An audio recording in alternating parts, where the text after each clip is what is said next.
Right, so in the previous video, we talked about the concept of dimensions and we talked about zero-dimensional things like points, and then we talked about one-dimensional things, lines, and then we talked about two-dimensional planes, and we talked about three-dimensional figures and stuff like that. That was pretty interesting, I hope so. But let's talk about something a little bit more boring in this, videos. That is the concept of angles. So we are actually focusing upon the concept of angles. Let's dive into the world of mathematics that we're going to be dealing with. A lot of interesting discussion could have been derived from the topic of dimensions, but let's actually keep that for some other video and let's talk about the angles.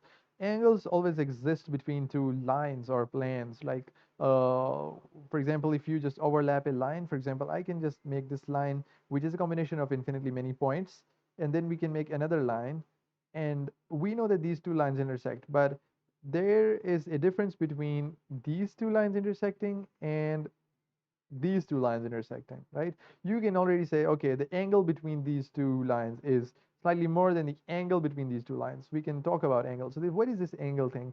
Angle is basically what is the degree at which these two lines are, cutting each other. So there has to be, infinitely many angles between these two, but we divide them angles in a particular way, right? So we actually, what we do is that we calculate the sum of these total angles, like the total angles that could have been possibly there, as to be equal to 360, right, by convention. And then we say what part of 360 is that. It is pretty simple. We say, for example, it is, let's say it is 60.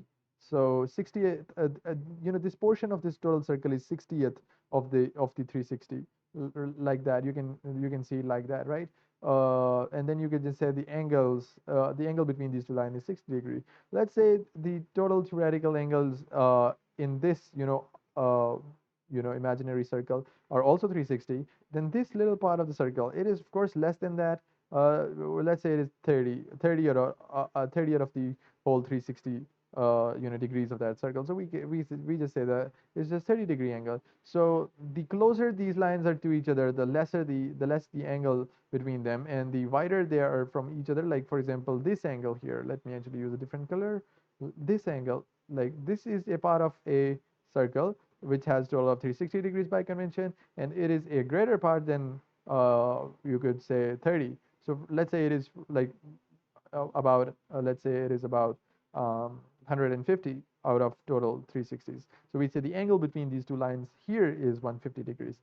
So angles could be between planes and between lines. We would be primarily focusing upon the angles between lines, but for the sake of your knowledge, angles also exist between planes and many other things.